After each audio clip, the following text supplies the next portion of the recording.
Is anyone here for the first time today? Oh wow, thank you for coming. So, if anyone has any questions or comments they would like to ask a member of the Hare Krishna movement, if there's anything you've ever wanted to know about the meaning of life or the universe or everything, then we'll try to answer some questions. So we'll just ask, does anyone have any questions to begin our discussion today?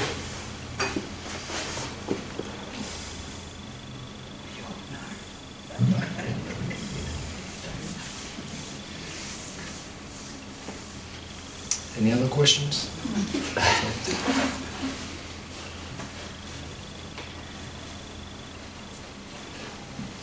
I got one. Ari, thank you. So, you get a free plate of dessert. Thank you. Can I have some? If you ask a question, then you can. But that is a question. Well done, Abby. Very good. Yeah, Ari. Questions about the ponytail? The ponytail at the back. Yeah. So, can you speak a little bit about that? What it's called and how long you keep it and that sort of thing? Why it's there, yeah. Mainly it's there because we can't see when we're shaving ourselves at the back. So then we end up missing a part. So it's been there for a long time. No. The actual reason is it's a demarcation of our tradition.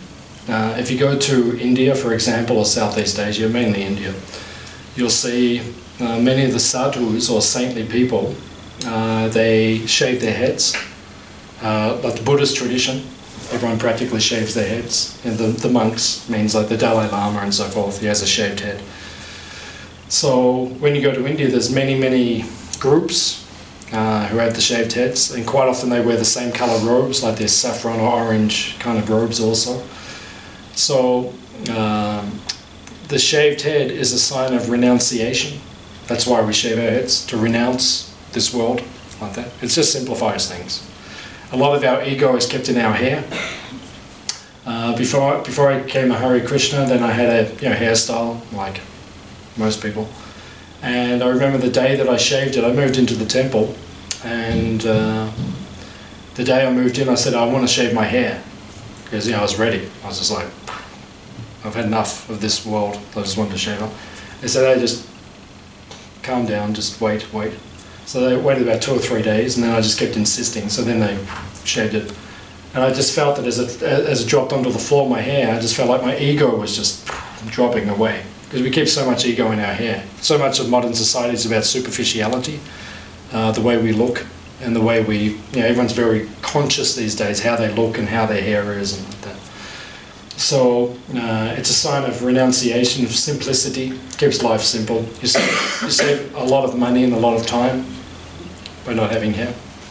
I've saved a lot of money and a lot of time. Just get out of the shower and that's it.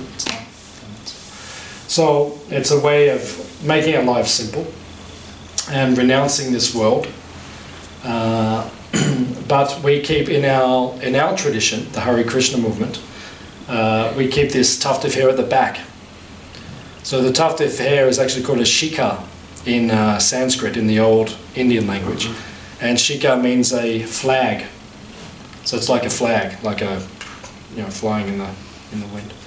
So it's a sign.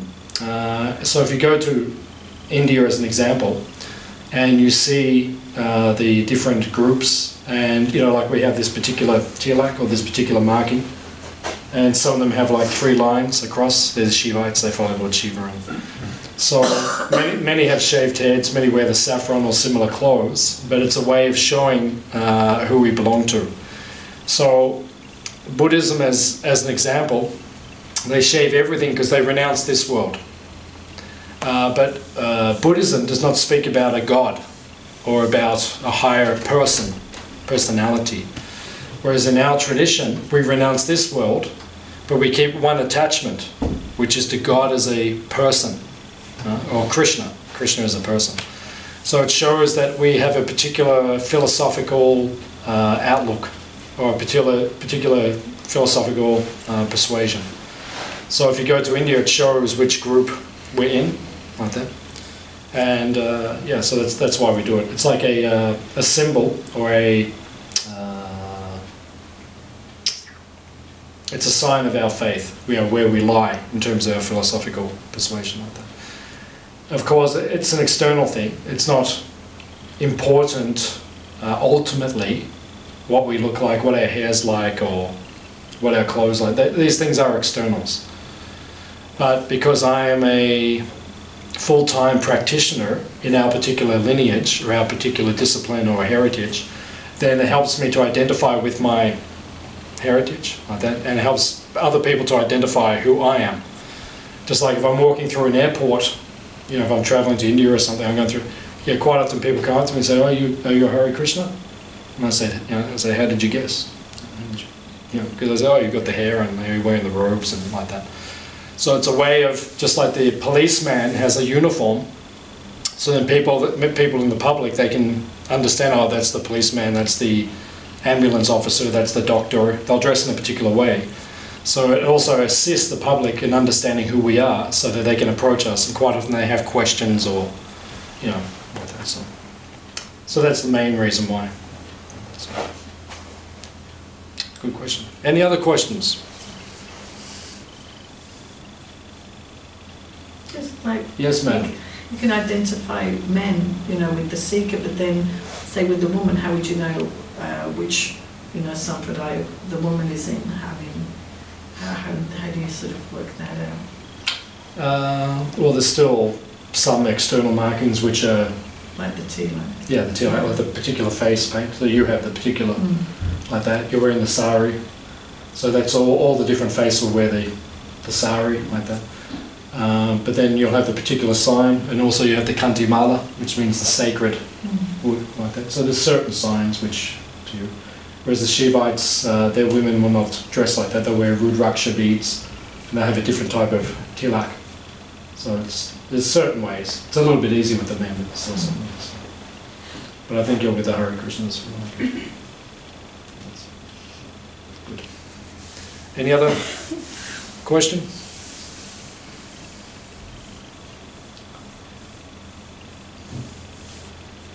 Could you explain some of the parts of the ceremony that you just had? That we just had. The sound and the, I don't know what you call it. Concha. The chamara, when we're waving the fan and like that. Yeah, okay, that's nice. So this ceremony is called an arati. So it's a sign of respect, or how to receive someone into your home, ultimately. Or in this case, we've come into Krishna's home or God's home. This is like a temple, like that. And this temple is very simplistic. We have a temple in Albert Park, that's the main Hare Krishna temple in Melbourne, in Albert Park, beautiful old. And if you go inside, you'll see it's very ornate, and it's very much like an ancient Indian temple in there. So when we've entered into God's place, or Krishna's place, then you will receive him or respect him in a particular way. And similarly, in this ceremony, which is called arati, when someone comes to your home, traditionally you would receive them in a particular way. So we offer different articles to the person as a reception. So the first thing we do is we blow the conch. We're blowing that, so that's a conch shell. Those shells are generally found on the west coast of India, in the bay of, which sea would that be? On the west side. Is it Persian? Does it go that far? What's it called? That Indian Ocean. Indian Ocean. Indian Ocean, yeah, because the bottom part, the southern part's the Indian Ocean. You have the Bay of Bengal up there on the east coast, and then I'm just thinking that's it, because it goes across there to Arabia and everything. So maybe the Persian Sea or the Arabian Sea, Persian Gulf. Yeah, it's kind of connected up that way. So I think basically it's the Indian Ocean. So these conch shells, they're found on that part of the ocean, and they make that sound when you blow them. So that is a way of receiving a great personality. If someone's coming to your home like a king, a great person, you would blow the conch shell to let others know that this great personality has come, like that. So you see in many ancient traditions, you see ancient Hollywood movies.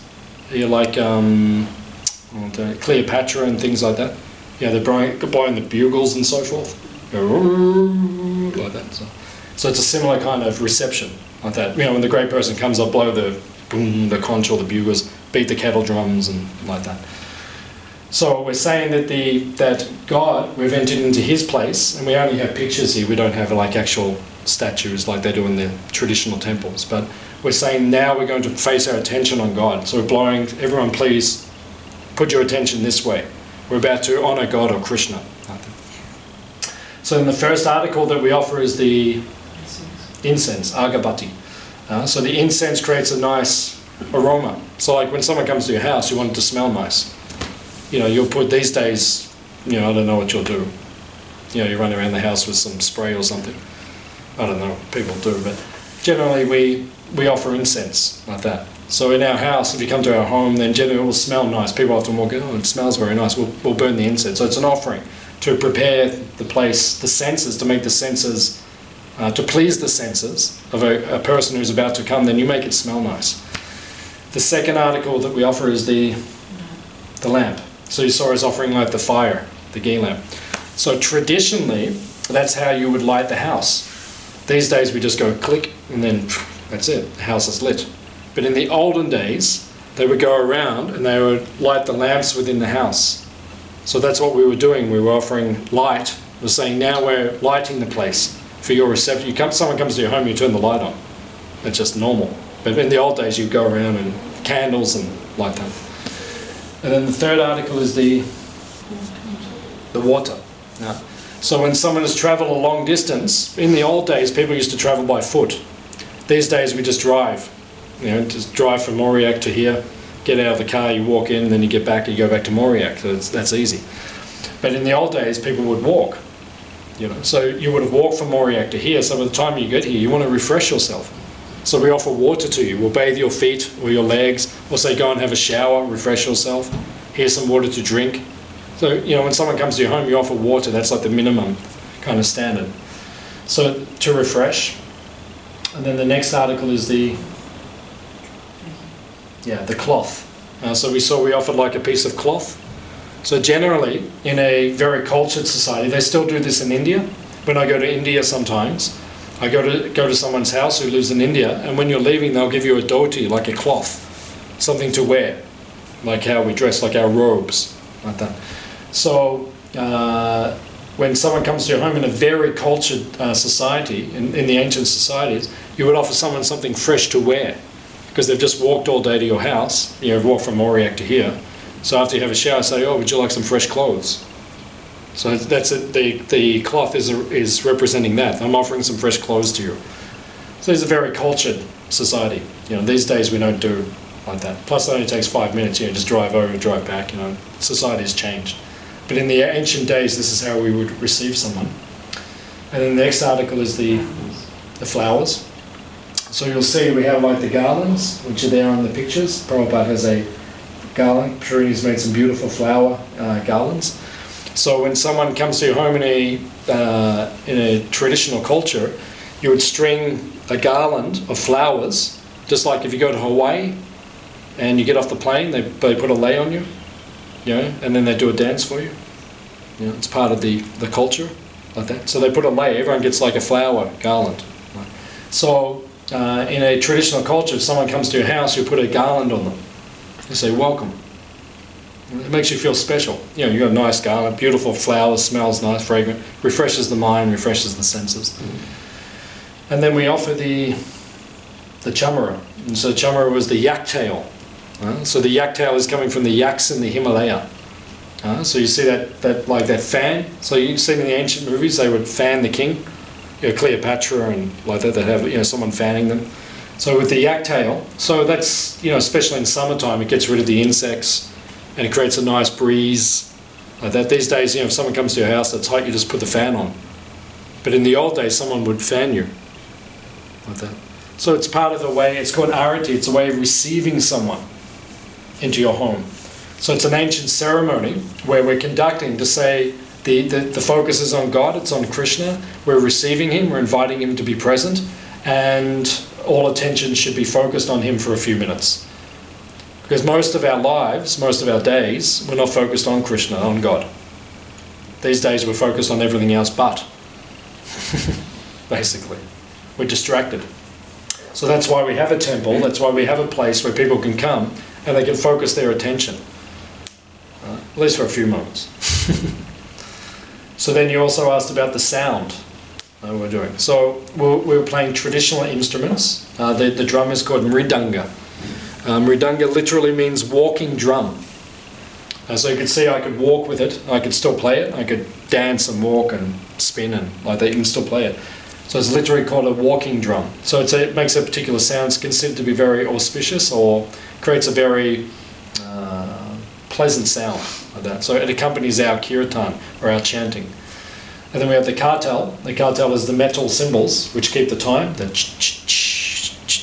1, 2, 3, 4, 1, 2, 3, 4. So they're like the rhythm section. So we do the chanting. The chanting that we mainly did today was called the Maha Mantra. Does anyone know this word mantra? Anyone know what that word means? It's popular these days. Certain words these days are in the English language coming from ancient India. Like guru. Everyone knows what guru means? They say, oh, he's the guru. Like that. It means someone who's a teacher, has wisdom. Guru, literally the word guru means heavy. When something is guru means heavy, like when the tree has many fruits on it, it is called guru or heavy. So a guru is someone who has a lot of knowledge. So we say, oh, he's a guru. He really knows about this particular subject matter. So that's what guru means. And then these days we have the word karma. I think everyone knows that word. Everyone knows what that one means? What does that one mean? Action and reaction. Action and reaction, yeah. As you sow, so shall you reap. That's karma. Now you do good things, it comes back to you. You do bad things, it comes back to you. Most people know that these days. So we have karma, we have guru, and another word which is very popular these days in the English is mantra. Does anyone know that one? Free the mind. What's that? Free the mind. Free the mind, yeah. But what would most people say is the... Repetition. What's that? Repetition. Repetition, yeah. Slogan. Slogan. Slogan, it's used in, when people say mantra, they say, oh, that's your mantra, that's your slogan. Yeah, like that slogan. Yeah, it means... Chanting prayer. Yeah, a chanting prayer. Something. So a mantra means something you repeat. It's like a repetition. We kept chanting Hare Krishna, Krishna Krishna, Hare Hare, Hare Rama, Rama Rama, Hare Hare. So it's a repetition of a mantra. Now the word mantra, man means the mind in Sanskrit, and tra means to release. So a mantra is a sound that releases your mind from your material conditioning. Because all of us are conditioned by our mind. We think. And what is the main thing we think with our mind? I am the body. You think I am male or I am female. Or I am Australian or I am Indian. Or I am doctor, I am lawyer. That's all to do with the mind. So mind means that we have this material conception of who we are, which is false. Just like you say now, well, I'm female. Like everyone's in a female women's liberation. But in your next life, you'll probably be a man. So people get caught up in this whole thing. Or just like I saw in the news a couple of days ago, in America, South Carolina, one state in America, they pulled down the flag, the ancient flag of... the Confederate flag. The Confederate flag. It's like the cross kind of flag, which they used in the southern times. In the Civil War, in the past. So they pulled that, and it was a whole big thing on the news, like, oh, the flag, and some people are crying, oh, they pulled down the flag, and other people are crying, oh, the flag's down, and some people are happy. It's just a flag, man. It's a piece of material with some colours on it. I mean, does it really mean anything?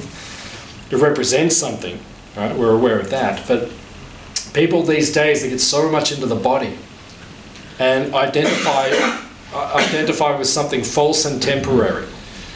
In other words, they think I am an American. Not just I'm American, but I'm Southern American. Not just I'm Southern American, but I'm from Kentucky or South Carolina. And people just get so into these things, and it's all false. Why is it false? Because it does not last. Each one of us will be born, maybe, in the next life in a completely different country, in a completely different body. So you're identifying with something which is extremely temporary, which is completely temporary in this point in time. So a mantra is something that releases your mind from these false conceptions. So that's why we chant the mantra, to release our mind from what we're thinking now. So the Hare Krishna mantra, it helps us to release ourselves from our false designation. That's why we chant the mantra. It's like a spiritual release, or a sound which changes our consciousness. And I was discussing this yesterday. We were having a class here yesterday, and we were discussing that basically everything we do in life is based upon sound. Right? Our whole destiny is shaped by the sound that we hear. Right? So we all choose to hear different sounds. Right? So these days, a lot of the sound that we... welcome. Your first time here? Yeah. Oh, very good. First time here? Probably. These are old friends. They come here all the time. So, our sound, or the sound that we hear, it influences us. Right? All of us are basically controlled by sound. And what is the sound that we're most influenced by in this day and age? Is the media. Right? Each one of us is very much dictated to by the internet, right? Which is sound. We're hearing words. If we're reading something, it means we're hearing it. Right? Or if we hear like we're talking now, we're hearing something. So everyone these days is very much influenced by the internet, and by television, and by radio, like that. So it's all sound, and it influences our consciousness. It changes our consciousness. It moves our consciousness. So each one of us is controlled by sound. Or this sound that we allow ourselves to hear influences our life. So if you want to designate yourself or put yourself into a state of consciousness where you're absorbed in this world, which is temporary, then you will hear sounds which will absorb yourself in that. You allow yourself to hear that. But if you want to become liberated from this world and go back to the other world where God lives, where Krishna lives, you need to purify your consciousness with spiritual sound. So that is what this Hare Krishna mantra is. It's a way of connecting with the sound of the spiritual world. Well, the sound which is there in the spiritual world, it says in the spiritual world, in the other world where God lives, it says that every word is a song and every step is a dance. People don't just walk, they dance. And people don't just speak, they sing. So just like before, you saw when we're all chanting and dancing together, right? That's what it's like in the spiritual world. Everyone's walking around, they're dancing, they're chanting, right? And everyone is full of bliss, full of ananda, or spiritual ecstasy. That is the state of the spiritual world. That is actually the state of the soul, who we are. Our original state is to be in ananda, or bliss, to experience perfect satisfaction on the deepest level, in connection with Krishna or God. So this mantra, it is coming from the spiritual world, spiritual sky. It's a spiritual sound, and it's made up of the names of God. Hare refers to the feminine aspect of Krishna. So you'll see in the picture just behind all of you on the back, you'll see there is Krishna. Krishna is the boy who's on the right in the picture. Here's the bluish person. Just like last night on television, they had Avatar. Anyone seen this movie, Avatar? So the whole Avatar movie came from the Hare Krishna movement. Kind of. Kind of. The bluish person. And even you see the sign on the face is actually very similar to our tilak. And a lot of the philosophy is very much based on a very similar philosophy to ours.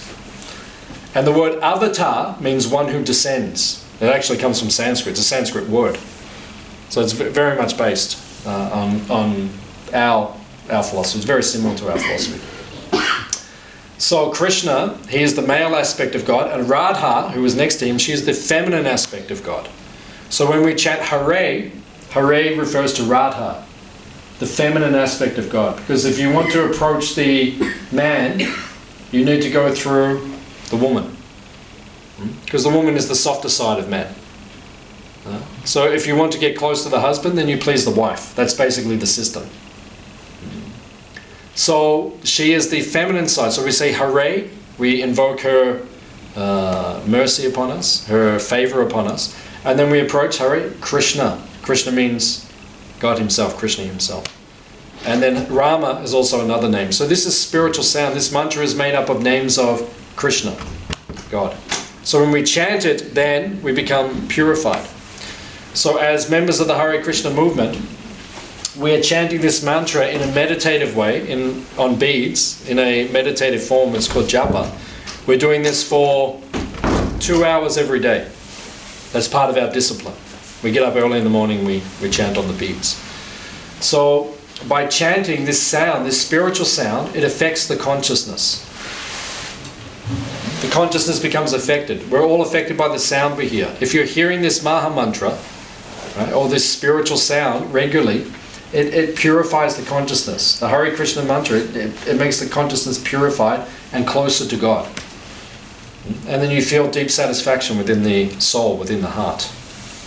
So then we chant it all together like we were doing before, because Binitwa Nama Namano, there is no difference between Krishna or God and his name. When you say Krishna, God himself is there in that form. Kali Kali Nama Rupe Krishna Avatar. It says that God himself descends in the form of sound, spiritual sound. So when you're chanting, Krishna himself, God himself is there, and you can feel his presence, and you feel automatically blissful. You want to dance, you want to sing. That's why the Hare Krishnas are dancing and singing like that. And that is our way of reconnecting to Krishna, to God, and purifying our consciousness and feeling spiritually satisfied. So that's why we do the chanting. And the instruments just accompany. They make the sound nice. And it makes us focus. We only did it for 20 minutes or something. It just makes us focus on Krishna or God once again. Because most of our lives we're not. We're not focused on Krishna. We're focused on so many things. So that's why we have this ceremony. It's here. We invite people who come, do what we do. And if you feel happy, if you like it, come again. And if you don't like it, come again anyway. Because it's pretty good. And if you really like it, come all the time. Because we're here, we're doing it all the time anyway. So, does that satisfy you? Is that Yes, thank you. Okay. Yeah, it's elaborate part of our tradition, like that. Many more details we can go into, but just we're keeping it very simple. A very, very good question. Thank you. Any other questions from anyone? The bowing that everybody does as they come in, always in one direction. Yeah. Is there a purpose for that?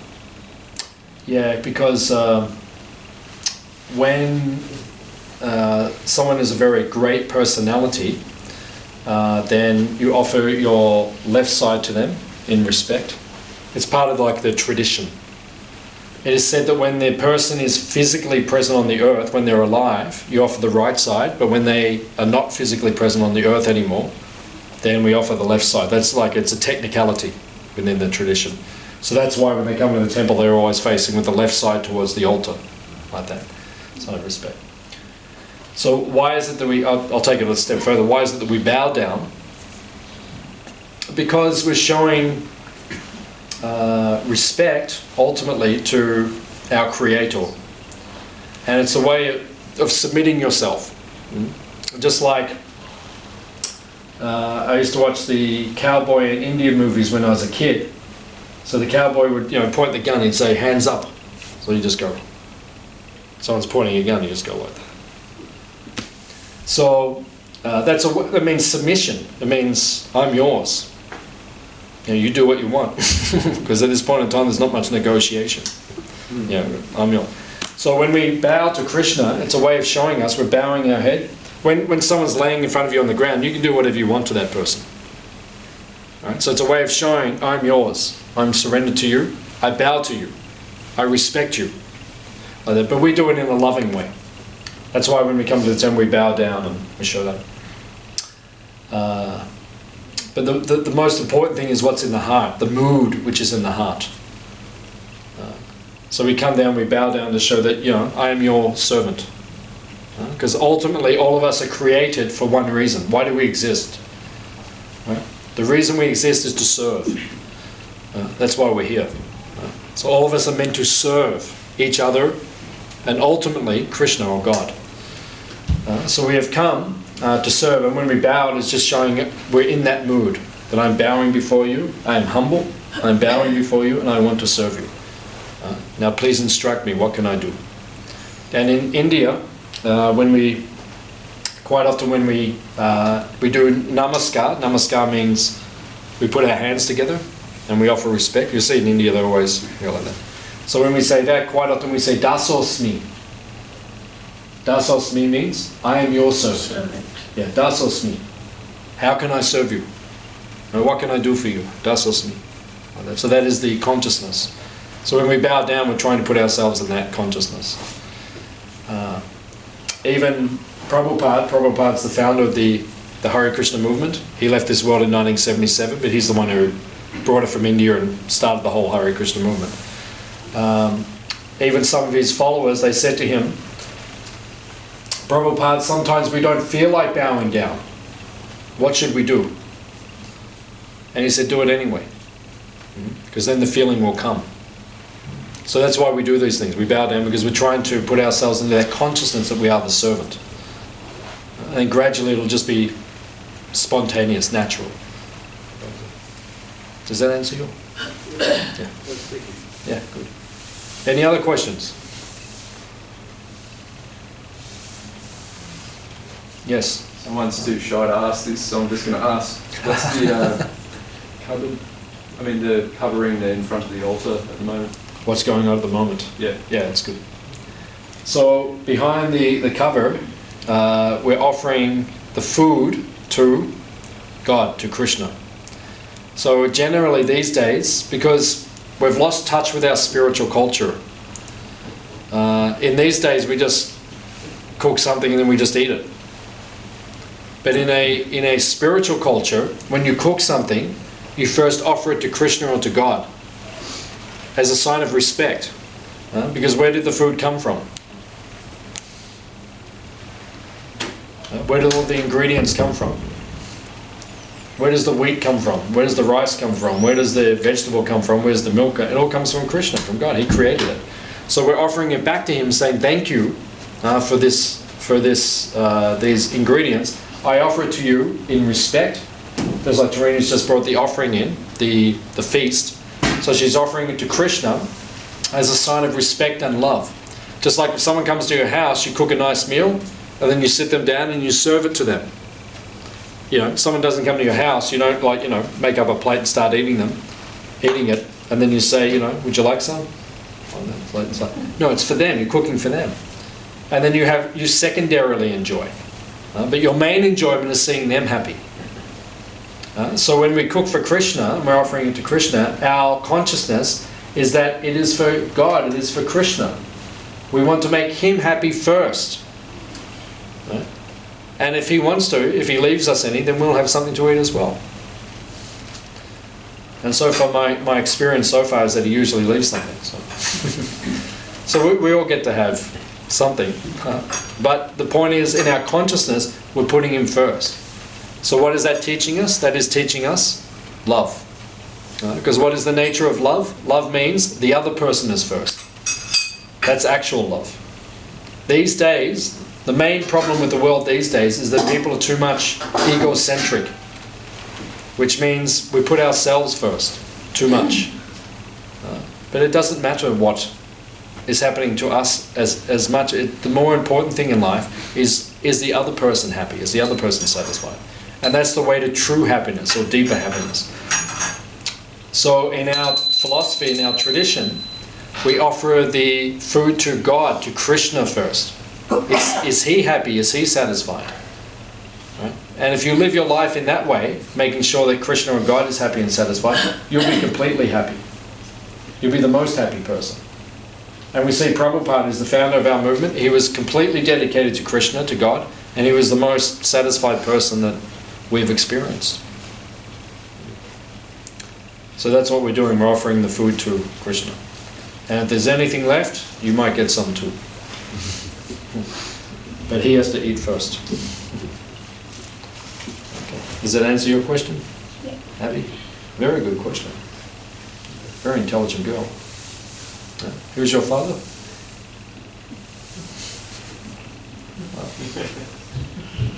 Okay. Any other question? Okay, sure. Yesterday, Yes, sir. you explained to us about the light around Krishna's head. Could you possibly go over that again? Just because I tried to tell Becky last night and I didn't do such a good job with the comparison to the sun and stuff. I think it's a good point that you made yesterday. How do we understand? Yeah, that's a very good question as well. Okay, so you see, when you see pictures of Krishna as a halo or a light, you'll see also pictures of Jesus. He's always depicted with a light or a halo, which is coming from him. And this is an aura. So Krishna always has this, God has this halo or light around him because that is a symbol of his, in Sanskrit we call Shakti. Shakti means energy. Because God is the source of all energy or power. Everything comes from him. He says that in the Bhagavad Gita. Aham sarvasya prabhu, mataha sarvam pravartate. That means everything comes from me. He's the source of everything. So, just like the sun, that was the example we were giving yesterday, the sun is the source of heat and light in this universe. Without the sun, Earth becomes cold. And there's no light. You'll see at night time when the Earth is turned and then the sun is not apparent or not visible, everything becomes cold and dark. And as soon as the Earth is in the right position, we see the sun rise and then everything becomes illuminated. So Krishna or God is the source of all energy or light, and that's why he's depicted with that light around him. Now these days, in Eastern philosophy and also in the Western philosophies and spiritual movements, there's a very common conception that light is the source of everything. Quite often people say, just like there's a lady I know, she runs a magazine called Living Now. You may be familiar with it. It's like a new age kind of magazine in Australia. It's called Living Now. It's a very nice publication. So whenever she writes her editorial, at the end, she writes with love and light.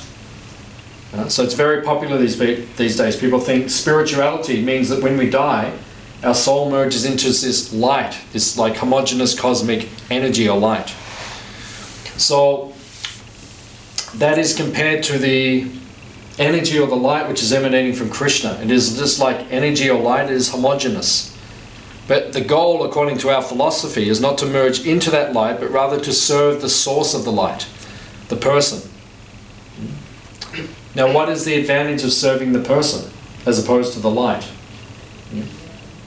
How much relationship can you have with the light bulb? No, none. Yeah. Well, it's limited. You know, you might be able to have some relationship with it, you know. Yeah, sometimes I just sit here in the morning to speak to the light bulb.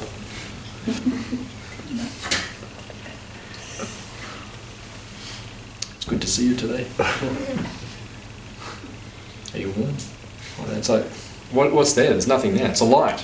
Like so we all merge, the philosophy is we all merge into this light and we all just float around in it, and it's just full of cosmic love and light and oneness and beauty and happiness, and we all just kind of bump into each other once every 10,000 years and we just say, can't say anything because you're light, but you just go. And it's just like this feeling of like, yeah. So that's okay, if that's what you want, you can merge into that. But we would rather go to the spiritual world, the land where God lives, where Krishna lives, and serve him. That's why he's depicted in our philosophy, and in reality we understand he is a person. Because you can have a relationship with a person. Hands up if there's anyone here today who is a person. Okay, most of you are people, that's good. That's good. There's always one or two who are not. It always happens. There's always one person who doesn't put their hand up. Because I'm not a person, I'm just an energy. Okay, so fine, you're an energy, but you can't have a relationship with an energy. You need to have a relationship with a person. Now, what is the definition of a person? A person, or we'll define it more broadly, an object has 4 qualities. What are the 4 qualities of any object? So we'll take this microphone as an example. Okay, so the microphone, what are the 4 qualities of this object, the mic, the microphone? Yes, madam.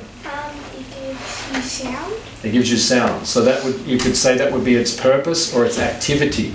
Right? Okay, so yeah, it gives sound, but broadly I'm speaking, because we're talking about generically about objects. It gives you, it has a purpose, or it has an activity. Or in Sanskrit we say lila, like that, which means like a pastime or a reason to exist. Okay, so what are the other qualities of a Form. form? Very good, it has a form. You look at it and you say, oh, that's a microphone. Just by looking at the form, you identify it. That's a watch, that's a microphone. Right? Because by the form you can understand what something is. Okay, so what else is there? It has a colour. A colour, that's part of form. Colour is part of form. Shape, bodies, and space. Yeah, shape or body, that's part of form. That's all in that same It definition. occupies space. Yeah, occupies space. Yeah, that's part of that definition of form. What else does every object have? Feel. Function. Feel. A Mass. feel. Feel's a part of form. Consciousness. Right? Function is a part of activity, which we said before. Consciousness. Consciousness, yeah, consciousness is not there in every object, because some objects are innate, so they don't have a consciousness.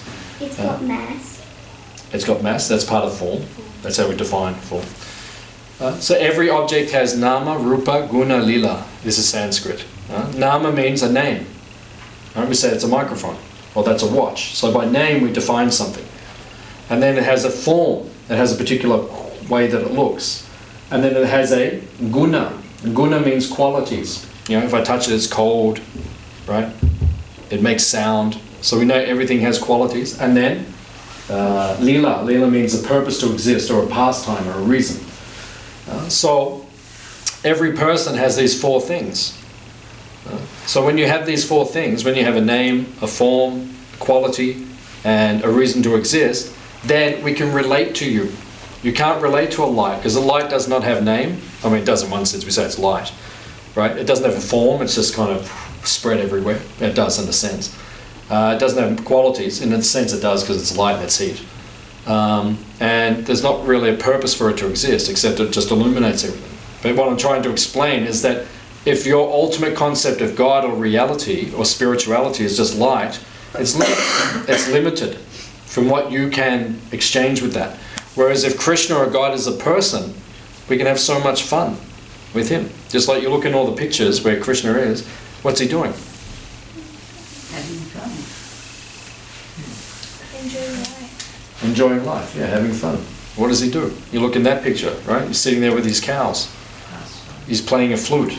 He's surrounded by his friends. You look in that picture, what's he doing? He's next to a river, right? He's feeding the peacock. You look in that picture, what he's doing? He's dancing. That's what he does. He's a person, he has fun. He enjoys life. He doesn't just sit in, he's not just a light who just like hums. Yeah, and then you go and meet him after 1,000,000 years and you go, and he says, I mean, that's limited. You know, if that's what you want, if that's your version of spirituality, you know, we wish you well and go and enjoy that. But I'd rather go into a forest and be with his cows and his friends and have picnics on the bank of the river and dance with him, and that's what I'd rather do. And that's what we're aiming for in our Krishna consciousness movement. So, does that give definition or? Yeah. Yeah. How does it sound? I think yesterday it was just the way you said something about, like, you touched on it then, where the sun is the source and then the light and the warmth is where it provides. There's something along them lines that you don't know it's a comparison, but it's okay. Yeah. Don't worry about it. Yeah. Same example. Yeah. Same example. Yeah. So the sun is the object, and the source of the of the, or coming from the object is the heat and the light. So we see Krishna is like the sun. Krishna Surya Sama Maya Haya Andaka. There's a ancient verse which describes it like that. God is like the sun, and he gives light to everything in this universe. Light basically comes from him. Does that make sense, Beck? Or are you more confused? Or? He explains it better than me anyway. So I became a stuttering mess when I tried last night. I think I couldn't get it out, but no, that's not good. I get most of my good stuff from him anyway. So we meet in the morning. We have philosophical discussions. That's how I. He's taught me a lot. This guy. That's good. So, any other question or comment? Beck, yeah. We were having a conversation up on the farm a couple of weeks ago, and Dal kind of briefly explained why Krishna is blue. Could you maybe go into a little bit more detail? Why is he blue? Why? Yeah, because it is said Krishna is full of bliss or happiness. By definition, God must be happy or blissful. If he wasn't happy or blissful, then there wouldn't be a purpose to existence. Because we all want to be happy or blissful. That's our drive. That's why we're created for, actually. It says, Anandamayo Vyasat. Every soul is searching after Ananda or bliss or complete happiness. So if our source, if Krishna doesn't have that, then it doesn't make sense. Why should we exist? Why would we exist? So when you're really happy, or a color that personifies that feeling of happiness is that sky blue color. So you see when the sky is completely clear, not like today, but when it's completely clear, and you just look straight at the blue, how do you feel? Yeah, you just feel happy. It's that color. It personifies that feeling. So that's why he's that color, because it's coming out. It's just he's so overwhelmed with the happiness within himself that he's blue. And I notice, I used to sell books, Hare Krishna books, on the streets of Melbourne in the 90s when I was a young monk. I used to do that for many years. And Melbourne is a famous city all over the world. It's the most livable city in the world. Wins it nearly every year. I think 3 out of the last 4 years it usually wins that award. And everyone knows, because I've lived here most of my life, Melbourne, the weather's crazy. I don't know why it's the most livable city in the world, because it's got the craziest weather in the world. But I notice the days when the weather's good, when the skies are blue, it's very easy to sell books to people. You say, hey, how you doing? Everyone stops, everyone's in a good mood, and you give them a book, and you say, hey, it's about spirituality, and they say, yeah, how much do you want? And they give a donation. And the days when the weather's like that, it's like twice as hard to kind of bring people up like that. So colour has a very powerful effect on our consciousness. So if God's blue like that, it'll make us happy for eternity. Because every time you see him, it's like, oh. Any other question? Or comment? Just out of curiosity, Yeah. Mridanga is red or blue. Do they have different names? And is there a reason they're for the different colour? This Mridanga here is made out of fiberglass. So because it's made of fiberglass, we can make it any colour we want. Like there's yellow ones, white ones, blue ones, red ones, green ones, like that. But traditionally, Mridangas in India, they're made out of clay, traditionally. So the colour is more of a natural colour. But because we're in the West and we make a fiberglass version, because the clay versions, if you drop them, then that's it. And in India it's okay, because you drop one, you just go down the road, you buy another one and you come back. But over here, these ones, the fiberglass ones, you can drop them 100 times, but they just keep going. But, that Mridanga, I think it's been there for like 20 plus years. So it just happens to be that colour. There's no particular reason, but I think in the West everyone likes colour, so we just red ones or blue ones. So. There's no specific reason. Traditionally, they're just a natural colour. So. Yes, madam. Well, before when you were talking about that, how objects have a purpose, what's the purpose of us humans? Why do we exist? Yeah. Yeah, why are we here? That's a very good question. Yeah, the first point to understand is that we're not just a human, but we're the soul. Do you understand that? Yeah. Yeah, you understand that. So the real question is, what is the purpose of the soul? Why were we created? Why did Krishna make us? And the answer is seva. You know that word? What that means? Seva? Seva. In English we say service. So why do we exist? Why were we created? To serve. To do things for other people. When are you the most happy? When I help people. Yeah, when you help people, you're most happy. Just like sometimes I come to your house, right? I'm the Hare Krishna guy, I come through the front door sometimes, right? So when I come to your house, I see you're the happiest when you're doing things for your mother and your father and your brother. I see you're always doing things for them. You know, you like to cook for them and do things for them. I see it. But the point is, why do we exist is to make other people happy. And how do we make them happy? By serving them. Just like now, I'm serving everyone here. How do I serve everyone? I give them spiritual knowledge or spiritual understanding. So that's the best service you can do for anyone, is to enlighten them. The knowledge which I've received, I then pass it on to someone else. That's the best service you can do. So that makes me happy. Because I can see people are learning something, they're coming closer to Krishna, they're becoming more enlightened. So then it makes me happy. So it's service. You know, it's Sunday afternoon, I could just go and do anything. I can just, look after myself. But it's more satisfying to help others, assist others. So that's the purpose why we exist. Good question. Any other questions?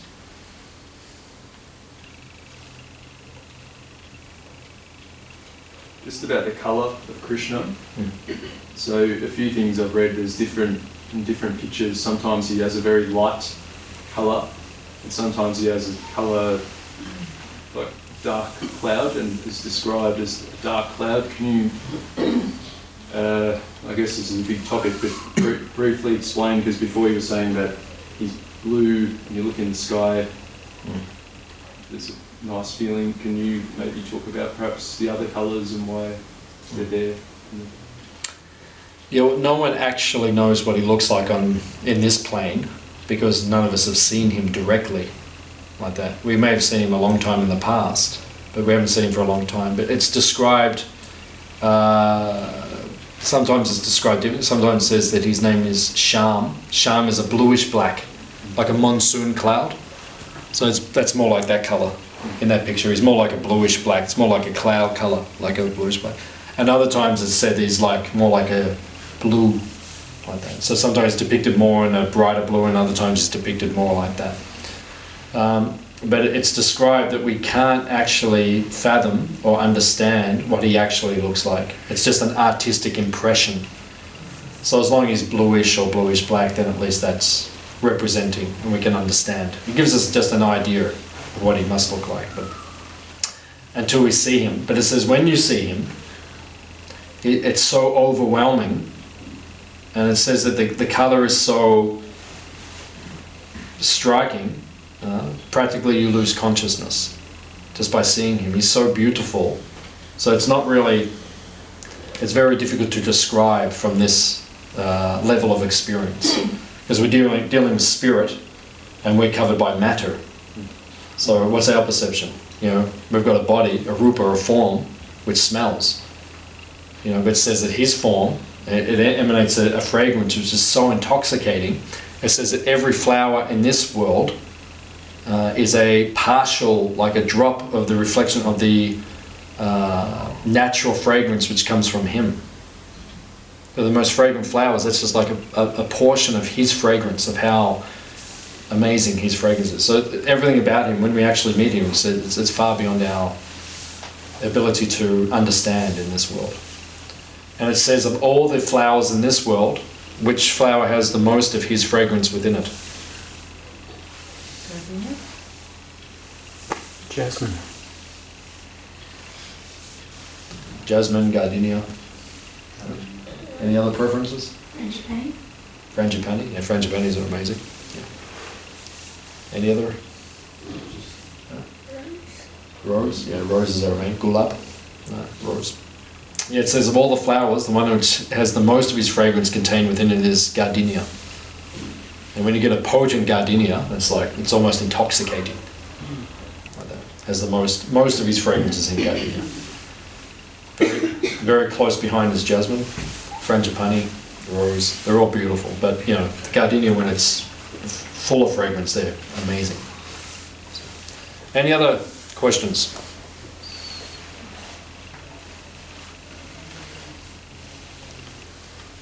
Okay, very good questions. Very enlightened audience. We feel very honoured to have all of you here today at Hare Krishna. So please come again. Feel this is your home. You're welcome to come anytime. We're always here. And we have this program once a month. And we have other programs as well. We meet once a month in Geelong in someone's house on alternate weeks, like every second week here and then the fourth week in someone's home. And then we have on Saturday mornings at 7 in the morning and Sunday mornings we also have programs here, so you're welcome to join us. There's many things going on. So, and we have retreats. Next weekend we have a Vedic astrology retreat, which discusses the ancient art of astrology coming from ancient India. And we'll do a lot of chanting and things as well. So you're welcome to join us in many of our activities. So thank you very much for coming. Is anyone hungry? Yeah. Okay, so those two people, you can please go and Thank you. have something to eat. The rest of you, will see you next time.